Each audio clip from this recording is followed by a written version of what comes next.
प्राचीन समय की बात है, जब धरती पर अधर्म और अन्याय बढ़ने लगा, तब देवताओं ने भगवान विष्णु से प्रार्थना की कि वे धरती पर अवतार लेकर धर्म की रक्षा करें। भगवान विष्णु ने श्री राम के रूप में अवतार लेने का निश्चय किया, परंतु केवल श्री राम का अवतार ही पर्याप्त नहीं था। उनकी सहायता के लिए भी एक महान, बलवान और अतुलनीय भक्त की आवश्यकता थी। तभी भगवान शिव ने कहा, प्रभु, आपके कार्य में मैं भी सहयोग देना चाहता हूँ। मैं अपना अंश धरती पर भेजूंगा, जो आपका सबसे बड़ा भक्त और सेवक बनेगा। यहीं से हनुमान जी के अवतार की कथा शुरू होती है। हनुमान जी का जन्म। किष्किंधा पर्वत के पास एक सुंदर वन में अंजना नाम की अप्सरा रहती थी। एक श्राप के कारण उन्हें धरती पर वानरी का जन्म लेना पड़ा था। वे भगवान शिव की कठोर तपस्या करती थीं कि उन्हें एक तेजस्वी और दिव्य पुत्र प्राप्त हो। उनकी तपस्या से प्रसन्न होकर भगवान शिव प्रकट हुए और बोले, देवी, मैं स्वयं तुम्हारे पुत्र के रूप में जन्म लूंगा। उसी समय राजा दशरथ पुत्र प्राप्ति के लिए यज्ञ कर रहे थे। यज्ञ से प्राप्त पायसम, खीर का एक भाग पक्षी के माध्यम से अंजना के हाथों में गिर गया।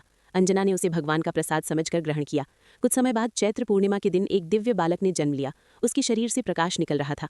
देवताओं ने पुष्प वर्षा की। पवन देव ने उसे अपना पुत्र माना और उसका नाम पड़ा पवन पुत्र हनुमान। इस प्रकार हनुमान जी भगवान शिव के रुद्र अवतार माने जाते हैं। बचपन की अद्भुत लीला। हनुमान जी बचपन से ही बहुत चंचल और शक्तिशाली थे। एक दिन उन्होंने आकाश में चमकता हुआ लाल सूर्य देखा। उन्हें लगा ये कोई बड़ा फल है। वे उसे खाने के लिए आसमान में उड़ गए। उनकी गति इतनी तेज थी कि देवता भी चकित रह गए। जब वे सूर्य के पास पहुंचे, तब इंद्रदेव ने उन्हें रोकने के लिए वज्र चला दिया। वज्र उनके ठोड़ी पर लगा, जिससे वे गिर पड़े। पवन देव क्रोधित हो गए और उन्होंने हवा चलाना बंद कर दिया। पूरी सृष्टि में हाहाकार मच गया। तब सभी देवता आए और हनुमान जी को अनेक वरदान दिए। ब्रह्मा जी ने अजेय होने का वरदान दिया। इंद्रदेव ने वज्र से भी शक्तिशाली शरीर दिया। सूर्यदेव ने ज्ञान दिया। वरुण देव ने जल से सुरक्षा दी। अग्निदेव ने अग्नि से अजेय बनाया। इसी कारण हनुमान जी अतुलनीय बल और बुद्धि के स्वामी बने। शक्तियों का विस्मरण।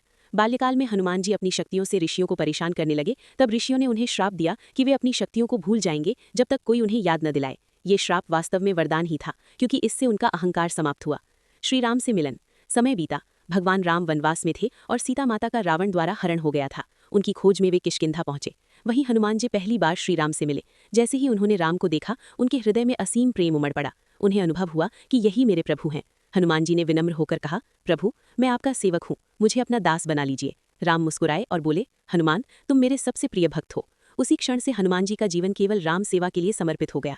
सीता माता की खोज। जब सीता माता का पता नहीं चला, तब हनुमान जी समुद्र पार करके लंका गए। उन्होंने अपनी विशाल शक्ति से समुद्र लांघा, राक्षसों का सामना किया और अशोक वाटिका में सीता माता को खोज निकाला। उन्होंने राम जी की अंगूठी देकर संदेश दिया, माता, प्रभु शीघ्र ही आपको मुक्त कराएंगे। लौटते समय उन्होंने लंका में आग लगा दी और रावण की शक्ति को चुनौती दी। राम भक्ति का सर्वोच्च उदाहरण। हनुमान जी ने कभी अपनी शक्ति का घमंड नहीं किया। वे हमेशा कहते, सब प्रभु की कृपा है। जब राम ने पूछा कि हनुमान, तुम मुझे क्या समझते हो, तो हनुमान बोले, देह बुद्धि से मैं आपका दास हूँ, जीव बुद्धि से आपका अंश हूँ और आत्मा से आप ही हूँ। ये सुनकर राम जी भावुक हो गए। अमरत्व का वरदान। लंका विजय के बाद जब राम अयोध्या लौटे, तब उन्होंने हनुमान जी से वर मांगने को कहा। हनुमान बोले, प्रभु, मुझे केवल आपकी सेवा चाहिए। राम ने उन्हें अमरत्व का वरदान दिया।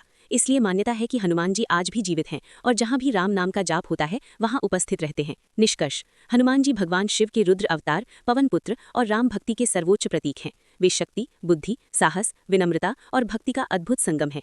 उनकी कथा हमें सिखाती है कि सच्ची शक्ति सेवा और समर्पण में है, न कि अहंकार में। जो भी श्रद्धा से जय श्री राम और जय हनुमान का नाम लेता है, उसकी सभी कष्ट दूर हो जाते हैं। जय बजरंगबली।